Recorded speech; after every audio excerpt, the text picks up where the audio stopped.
Just put my brain in a comfy little fluid sack and shoot me out into space. Let me scope things.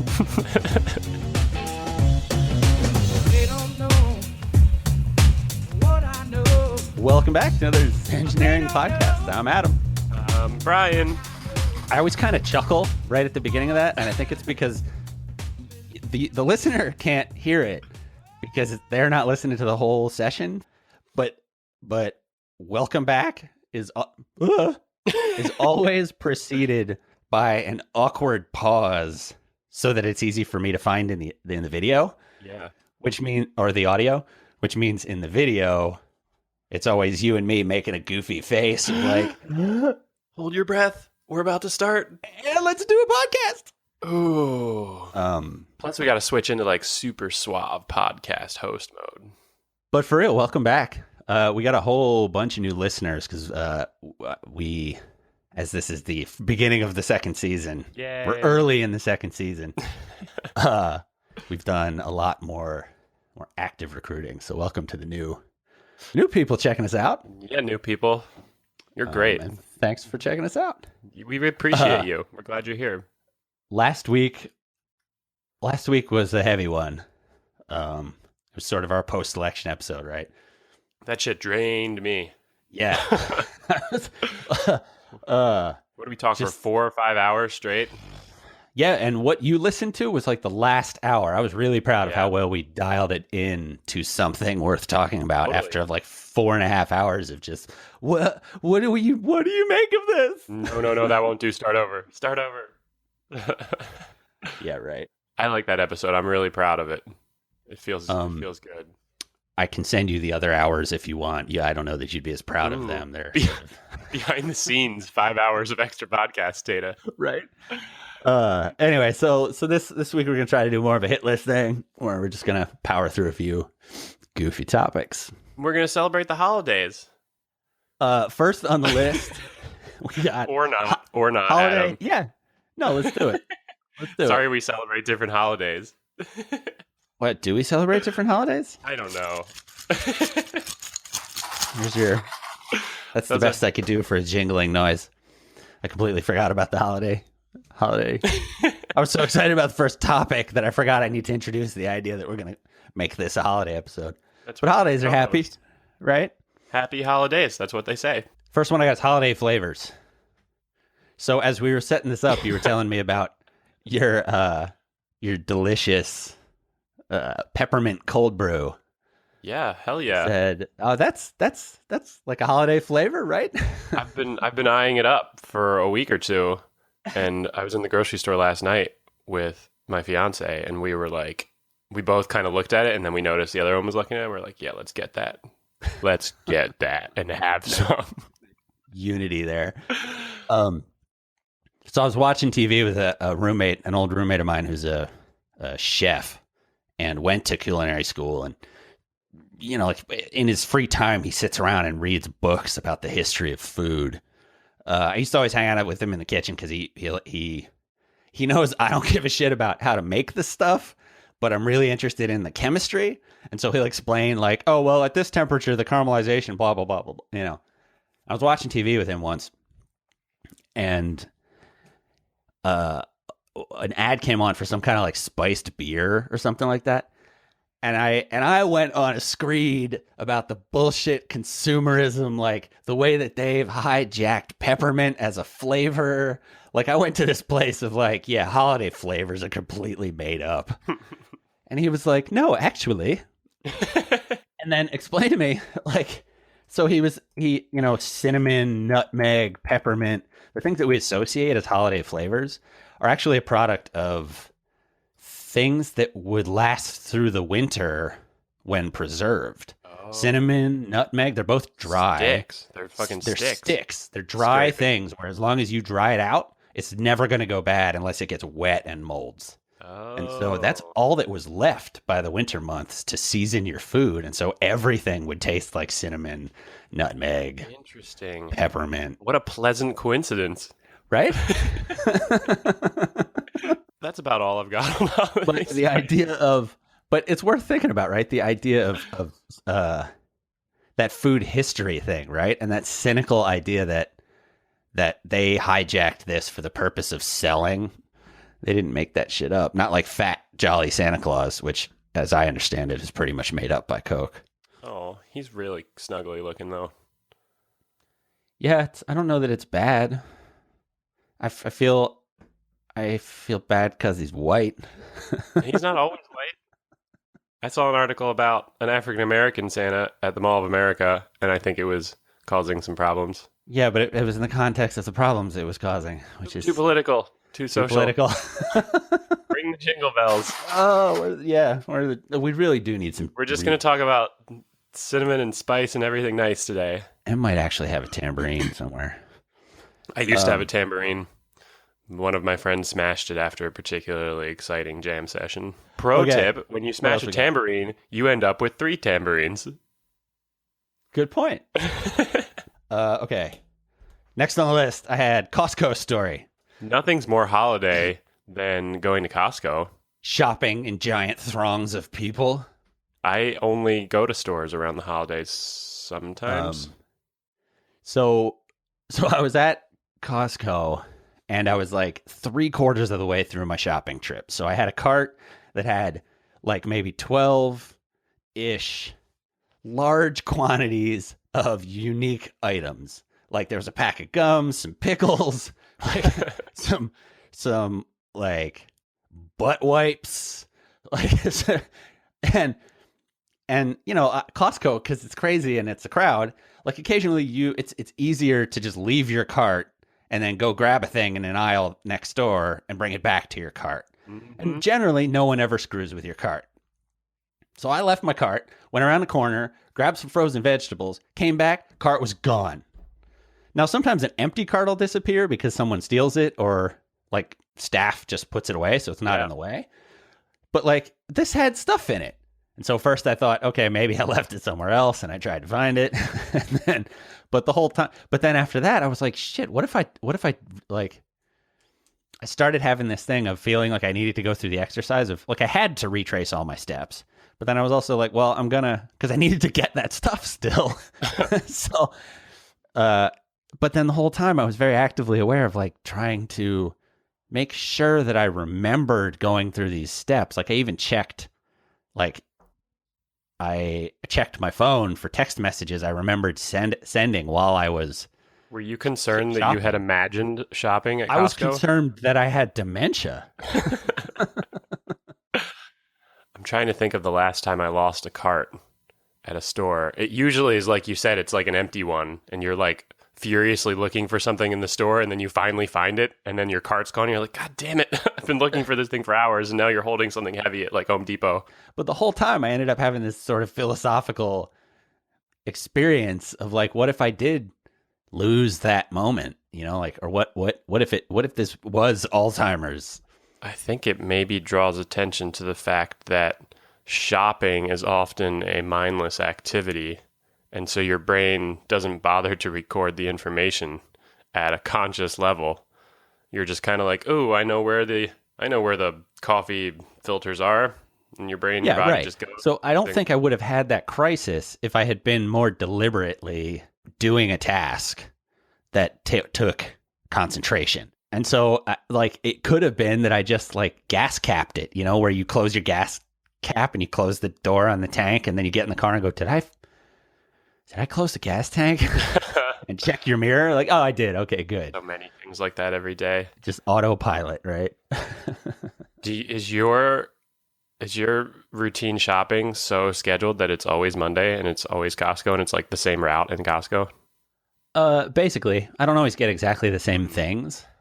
But there's a certain subset of supplies that basically weekly I do a trip, and then I run a certain direction through the Costco because it's against the way that I found I run into the most resistance. And then I have a strategic point where I drop my cart and proceed on foot grabbing a few items because the crowd is so dense. Right. So then I had to do the second half of my shop with the paranoia about cart thieves. Get a little rope. It made me completely reorient how I do my little shuffle through this other piece, because I had to do it with a cart, which made it so much more unwieldy. And I usually drop the cart because there are so many people, you can't get a cart through it. Here's what you do. Go to the rope section, get about 30 feet of rope, and tie yourself to the cart. What if I used a retractable dog leash? Right? That'd probably actually be more problematic than a 30-foot. Because I'm never more than 30 feet. Like 30 feet would stay slack through my whole trip. 40 feet certainly would stay slack through my whole trip if I tied it to the cart. Do it. A retractable one would be taut, so then I'd have a problem of people. Well, would it clotheslining people, or it potentially tripping people because it's on the ground and they don't see it? Be worse. Who cares? It keeps them from stealing your cart. Get the hell out of my way, holiday shopper. Okay, what else we got on the list? Anything good? You see that post I put up the other day that it sounds like I like the word troll applied to Donald Trump whenever possible. I mean, he fucking is. Like he is a 4chan fucking troll. And yeah, he's really a pro. The things he says on the things he says are just professional internet troll things. Right. Like when you say pro, like I don't mean it has negative connotations, but I straight up mean like he is good at trolling, at getting a response for the sake of the response, generally by offending people. I was surprised by something, some like stream of things he said on Twitter or something, because it reminded me so much of someone who spends a lot of time on Reddit, which is not necessarily a knock on him. I think it's great if he's a digital dude and he's all over the internet reading stuff. I think that's great, regardless of however he is. But I was shocked. I was like, what is this 70-year-old dude doing with all this like internet troll skill? It was weird. It's weird. I mean, that's so like, I think it's, you can't deny that Donald Trump is our very first legitimate social media president. Like it was a big deal that, Obama's got a Twitter account. But let's be real. That was some intern on his PR squad that would occasionally type things and then put -B after them. Even if it really was Barack, there was an intern sitting next to him going, okay, here's how you do this. Yeah, I'm not going to fucking paw at my phone if I'm the president. Some other bitch is going to do it for me. Trump stays up at night, like just in the dark, like only the light of his screen on his face, like fucking SNL. Snot blowing on the screen. An internet user. No way, man. He's a pro. He's got timed release. He's running the same apps that we run to send tweets at the right time. He just triggers them for 3 a.m. because he knows he gets a rise out of you. Yeah. Top He's grade. in bed by 9 in his adorable holiday pajamas. He's cozying up with a big smile on his face because he knows that his tweets are set to go out at 3 a.m. His tweets are going to drop and he's going to wake up to a shitstorm of engagement, good or bad. I bet every morning Donald Trump wakes up and he looks over at an adorable little nativity scene in a snow globe, and he gives it a gentle shake, not enough to put him in a blizzard, but enough that he gets to see a little snow flurry around, and then he just gazes and dozes, and then wakes up and goes about his day. Of not caring about what the response was to whatever he sent out the night before, because mere traffic is all that matters. Right. That's the first rule of marketing that people seem to forget in this age of intelligence. There's no such thing as bad PR. There is clearly no such thing as bad PR for anybody. Right? So when I try to think about how to promote this, I'm like, should we go club a baby seal? Maybe. We probably get some listeners out of it. When did that become the reference point? Club a baby seal. Club a baby seal? I don't know. I think it's for their pelts. So I bet they're really soft pelts. It is a thing that actually happens. Baby seal pelt sounds like a good holiday gift. How did we start from trying to talk about holiday things? It's hard. See, this is because the holidays are. How did we get to clubbing baby seals? Okay, so next on the list says Christmas tree fires. So I was watching a video, and this goes around every year around Christmas on social networks, is usually fire departments running tests that show how fast a natural Christmas tree in your house goes up in flame. And the whole ceiling is engulfed within like seconds. Your house is done if your tree wet. Christmas tree catches on fire. Yeah, you're fucked. I'm not sure what you're supposed to do about that, but I wondered if the incident of that goes to, like, so I started thinking, what actually starts that fire? Because it doesn't just spontaneously combust, right? Like the video always starts with a fireman in there with a lighter going. No, and then Uncle run Jimmy out. stumbles in drunk, and his joint lights the Christmas tree on Right. fire. I was like, is there somebody flicking a cigarette at their Christmas tree? Like, it's got to be lights, right? Like, it has to be electrical malfunction. I would guess that's the most common calls, right? You're like jabbing Christmas ornaments in where you have electric current running through all these wires. Right. You're I bet people hanging short them out all the time. pokey wires pieces break. of metal around a live current. Oh, you take this super flammable thing, you put it in your house, you forget to water it because you got to like dive on the You let ground it underneath slowly all the dry shit. out. And then you wrap it in electricity. You wrap it in old wires that you've had like Right, I was gonna say, squished and tucked in the basement all year. Cheap to begin with wires. So what I was wondering is, so do you think the problem is the current and those cheap wires or the bulbs? Because you could probably, I mean, remember, I feel like LEDs have certainly taken over. But when we were kids, all they had were incandescent bulbs. Like you could burn the shit out of your hand just touching a Christmas bulb on a tree when we were kids. Yeah, maybe. That Yeah, shit 'cause gets it was hot. just a Light bulbs straight get up hot as bulb. fuck. Like there was actually a burning filament in the middle of it. Yeah, it was just like a creating light. regular light bulb. It was like a little tungsten filament. It heats up, turns orange, shoots out a bunch of light. Well, let's talk about why they say not to plug lots of lights into each other. Okay. So, when you plug something into the wall, electricity is able to flow into it. The reason there are two prongs is because one of those prongs is where the electricity comes in. The other prong is where the electricity goes out. Well, and this is an interesting point that you have frequently bring up, and then I go, oh yeah, like you explaining this to me, that electricity is drawn, not pushed. Yeah, that's a weird... So like when you plug a thing into the wall, electricity comes out at you. Like if you stick a knife into the socket, electricity comes out at you because you're attached to the ground and it's trying to flow into the ground, but it's being drawn out through you by the earth. Electricity is not being pushed out of this socket, right? So like the place this always comes up for me is charging a battery, right? Like this idea of like if you leave the battery plugged in that it's going to heat up and explode, that I think people sometimes worry about, is like when batteries heat up and explode, they usually do it because some limiter chip is busted, not because the battery will suck up so much power. Once the battery's full, it just stops sucking and then you're done. Right? Yep. So when you plug in some lights, what you're creating is this loop out of one hole of the socket through whatever you're talking about, back into the socket through one of the other holes. Right? Damn right. The words that just keep coming out are awesome, though. So I keep laughing. And so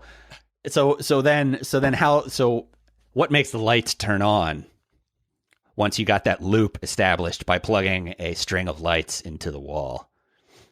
You got electrons flowing through your wire. So you're back to what we're doing. So we've got this really dry Christmas tree we've set up in our house. We're not watering it. It's getting more dry. We've wrapped it in wires, and then we plug those wires in and purposefully heat them up. Right. So that's an offshoot of like when you create this loop, heat is generated. Even it may be very well insulated, so we don't ever encounter it. Like if you just grab a wire, but heat is generated by the transfer of those electrons through that wire. Yeah. Like if you just put a wire between two terminals of a big battery, you can use that wire to cut shit. It gets hot enough. Hell yeah. And so what we do, the wire that's like in the plastic part is relatively really thick compared to the wire that's in the actual light bulb. Like when you look at a light bulb, it's like a really thin little filament. And so we plug this cord in, and a whole shitload of electricity flows through the part of the wire that's wrapped in plastic because it's big. It's like a big pipe. And then all of a sudden, when it gets to each of the lights, we reduce it to this little tiny filament. And so all these electrons are pushing through this little filament, and there's actually like friction. Like there's like these are little things that are moving, and they're moving around. They're heating shit up, like rubbing your hands together. And so that little filament gets super duper hot. and then it glows. It glows like the fucking sun glows. It glows like a piece of metal on your stove glows. That's what's happening. And then you're putting it around your dry Christmas tree. Right. Which is better than candles. Didn't we just put fucking candles on the Christmas tree? We just hang a candle. That's just an open flame in exactly the scenario we were just talking about. How important are the holidays? You're gonna put candles on your Christmas tree. So it's like, I'm sorry we lost your mom and your brother last year, but we have to celebrate the holiday. We've got to move forward. They would want us to light these candles. Things like this are why life expectancy increased at such a rapid rate for a good period of time. Because there wasn't somebody going, hey, let's not have the open flame on the dry piece of tinder. Right. The size of the whole corner of your room. It wasn't like abstract elements in fancy plastic bottles that were slowly getting you over 60 years. It was a whole city burning down because around Christmas, everyone lit candles on their Christmas trees. But I guess it's funny that that's still a problem, enough so that fire departments feel the need to put out these videos every year. Remember, Christmas tree fires, blah, blah, blah. Or... Phones just leapt right off the head there. Or are those videos a product of the artificial Christmas tree lobby that wants you to get... Those aren't even firemen. That wants you to be afraid and buy a fire retardant tree. Those were strippers in that video you saw. They were totally paid by big Christmas tree. Big fake Christmas tree. Okay, so here are the things. Here are the safety tips for our first annual holiday safety hit list episode topic. So as you plug in more light strips to each other, more electricity gets pulled through. You've got more lights like using it and dissipating any heat and causing light, and so more electricity is being pulled out of the wall. And so as you do that, those little wires we were talking about heating up, the light bulb part, they're heating up like at their max. They're like doing what they can. But the that's other still wires, happening even if it's an LED, right? Like I don't think that people think of LEDs as burning the same way like a filament does. They do something different that I can't talk intelligently about. They're releasing photons through some sort of like mechanical. Right. Yeah, there's I almost want to say there's always heat in our universe when there's light. I mean, anytime you have a weird interaction, you can't see it, but I'm making faces like. I mean, there's light is one of those like weird fundamental like, as we understand it, principles of the universe. And so whenever you see light or make light happen, all kinds of other weird magical things are happening at the same time. Right. So like heat is just a part, like it's hard to like do these weird things in the universe. They're magic. They're fucking spells. And when you cast one, you have like alternate side spells that get cast by accident. So one of the things I think is interesting here is that this is all still to an extent controlled by the physical capacity of this. You don't think of it as mechanical because there aren't gears moving, right? But there are moving pieces to this. And the actual gauge of the wire affects how much electricity is sucked out of the wall. And so does the length of the wire. Because how much it can the way electricity flows is it just starts flying at the speed of light through this loop. So the second you plug it in, this loop is closed because right? And it's going to close that loop no matter what. And so the length of the wire coming out of the wall actually has an impact on like the number of molecules of wire of conducting material in between one thing in the socket and the other.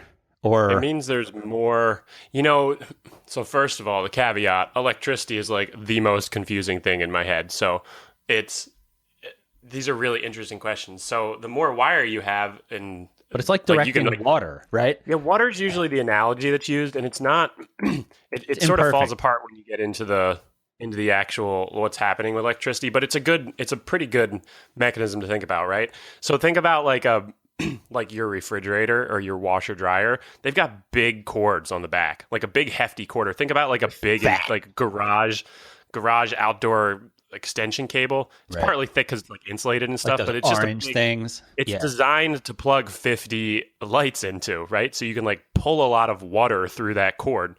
And so your Christmas tree lights, because they're probably really dirt cheap and you got them at Walmart or at Home Depot or on Amazon for like $1.99 a box. It's little shit wire because copper is expensive.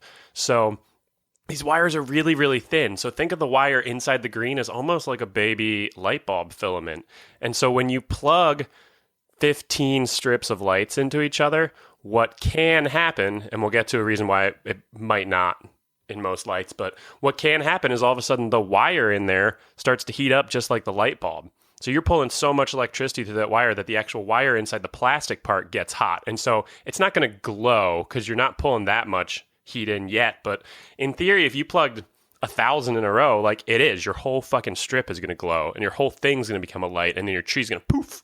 Well, and the basically, strippers are going to show and up. what's happening there is if you plug in too many lights, it's trying to fill the whole system with electrons, but they can't get through the wire because the gauge is essentially not high enough, or the quality of the wire is It's like a traffic jam, and all these things are crashing into each other. And so them bashing into each other and not being able to get through, even though they're being pulled, creates friction, essentially. Creates heat, right? And so the whole system will heat up and then melt what's around it eventually. Yep. And light your tree on fire, right? Or That's wire how can't support houses can happen. Is if you pull too much electricity out of the wall, the wires in the wall heat up. And so that's why you've got it when you design electrical systems. Fuses you have do, to, right? Exactly. Circuit breakers. Exactly. So when shit goes out, everyone's probably had a circuit breaker flip in their house. And it flipped because the house hopefully was designed in a way that that circuit breaker turned itself off when you pulled too much electricity. And you design it so that it flips off before you're pulling so much electricity that the wires in your wall heat up and catch on fire. Someone's got to design that. That's why you need a licensed electrician to set up your house, and why you got to keep an eye on them too, if you know what I mean. Right. Yeah, well, I mean, it's Don't so be using cheap wires on me, buddy. I don't understand circuit breakers exactly, but I do understand fuses to the extent that a fuse is just you put a linkage into the wire where there's basically an even skinnier piece of wire inside a tube to control the fact that that wire is going to go whoop and vaporize if too much runs through it at once, right? And that breaks the circuit, which stops the suck of electricity to the rest of the system. And the tube makes it so that that doesn't start a fire. Yep. But it is why the fuse goes blink, and then you have this burned fuse, and you have to replace it to restart the system. It's kind of like a lot of old Christmas lights, or sometimes cheap ones, but I think no one really they have makes a it little anymore. tube, it looks like an ooze, like a mini ooze tube from Most have those now. Yeah. And so if you look in the actual plug, if your Christmas lights go out, they're probably not broken. The fuse probably just blew. So here's another tip. Tip number 2. Check in the actual plug outlet. There's usually a little cap that pops off, and there'll be not only the fuse that blew out, that you'll see it's a little glass tube that has a little burn thing on it, but there'll usually be a backup fuse or two in there also. And so you just pop out the burn one, toss the new one in, and then figure out what made it burn out. You probably have too many things plugged in. You just plug it right back in. It's just going to blink right back out again because the system is, again, protecting itself. Yep.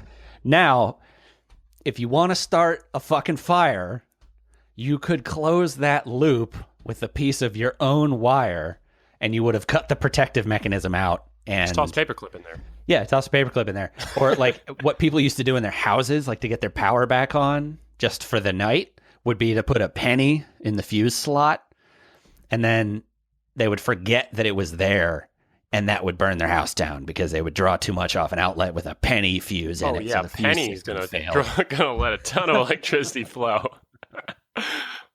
Lincoln's a pro. So fuse box fires used to happen all the time because of people.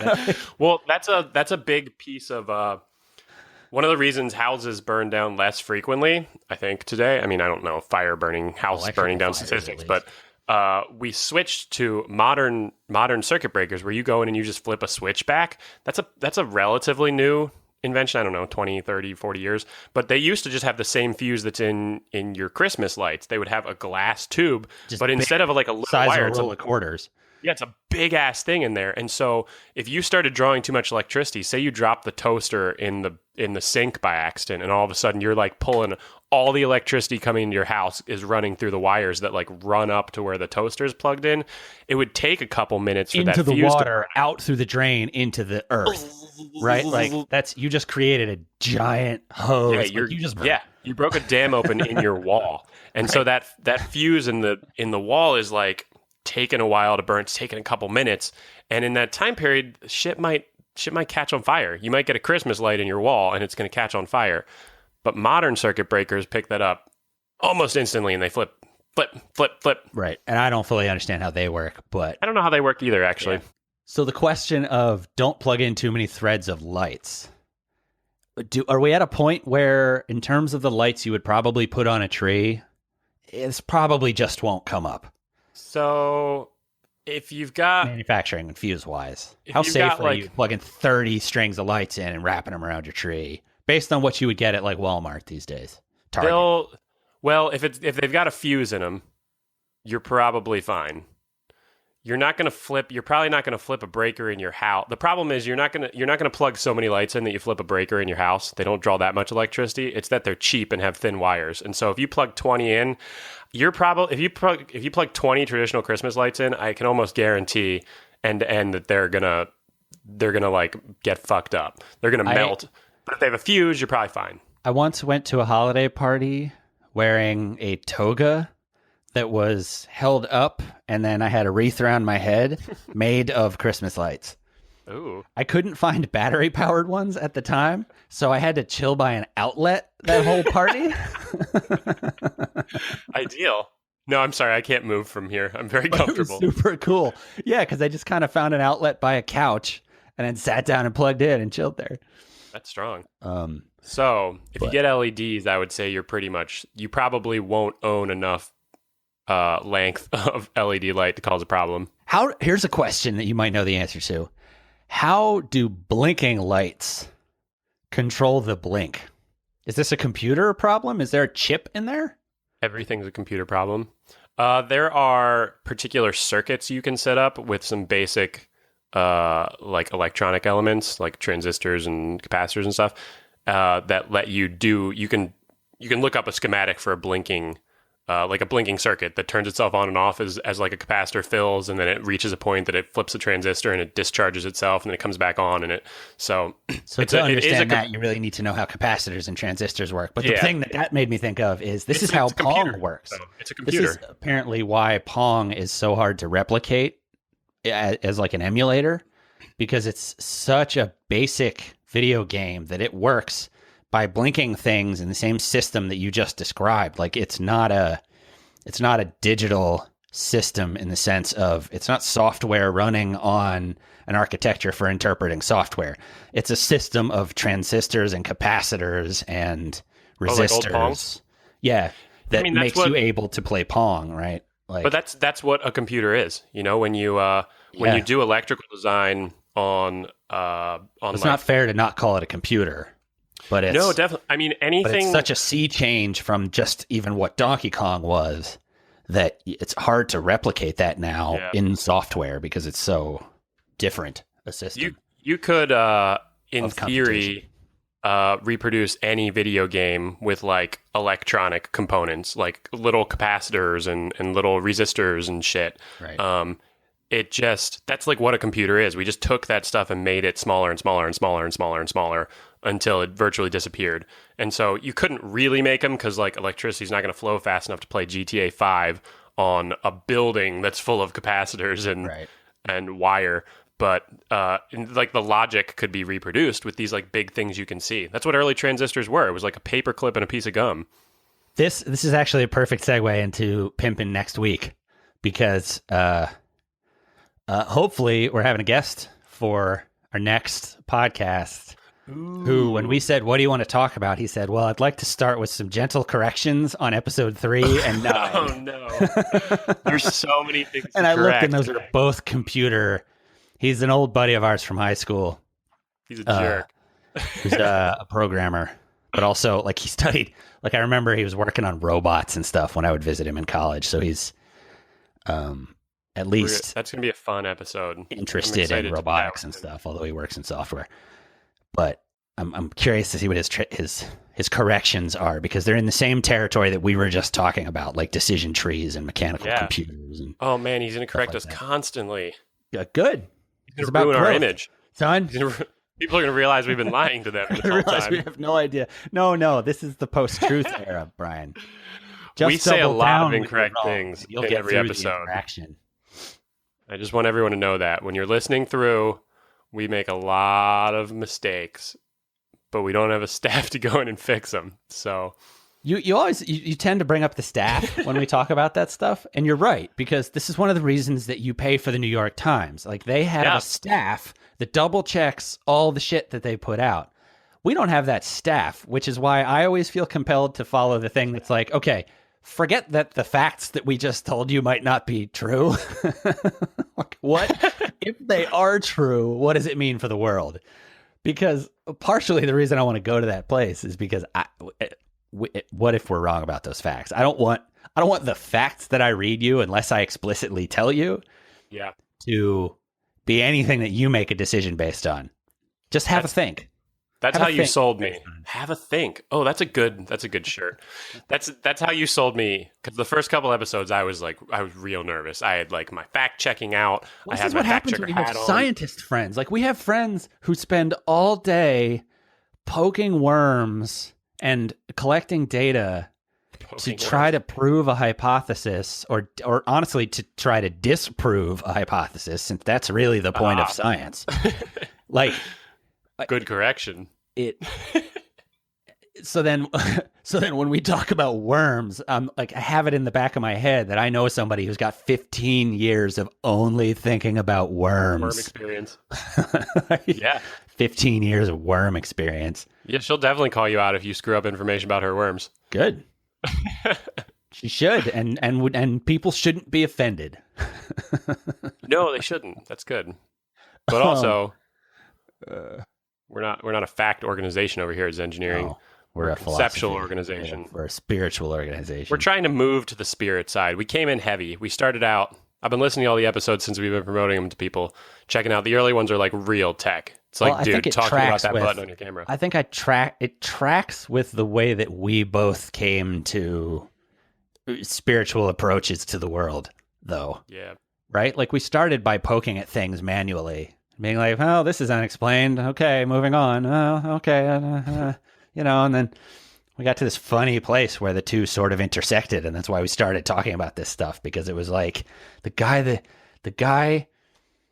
guy I'm reading over here who's explaining to me the world of physics and chemistry and how these energy systems work in a biological context or whatever, it's not sounding too far off the dude at yoga who I used to not take seriously, because I was like, yeah, energy, 3 fingers, whatever, this feels good, I'll keep doing it. I'll dismiss it, but I'm going to continue doing it because it feels so good. Clearly nothing's happening, but I'll be back next week. Have some more of my money. Here's more money. Totally. I'm going to buy holiday gift cards for other friends to try to get them to do it too. Okay. Good. I feel like we got happy good stuff here. Let's get really jolly. Let's get out of here. Let's go. Have a good holiday. Thank you again to the new people picking up, the people that have been hanging out with us all along. Thank you to everybody who is encouraging. This is absolutely driven by the continued input from the people around us that want to talk about the same stuff that we talk about on here. Yeah. Thanks, everybody. So catch us on the socials and whatever. Rate and review on iTunes. That's a big deal. The more that we dig into how to promote this thing, as we've been looking at season 2, like, basically the only metric that exists for podcasts right now is reviews on iTunes. Yeah, rate and review. You hear that everywhere. So please help us out. Pop into iTunes, rate and review us. And just say hey if you come by any of those places. Unless you're going to rate us a 1-star, and then I would kindly ask that you don't rate and review us. Yeah, we want positive net promoter scores. That's what they call that in. Positive net promoter scores, please, everybody. That's what they call that in. Consider it. We'll consider it your holiday gift to us. But thanks for hanging out, and happy holidays. Don't burn down your house.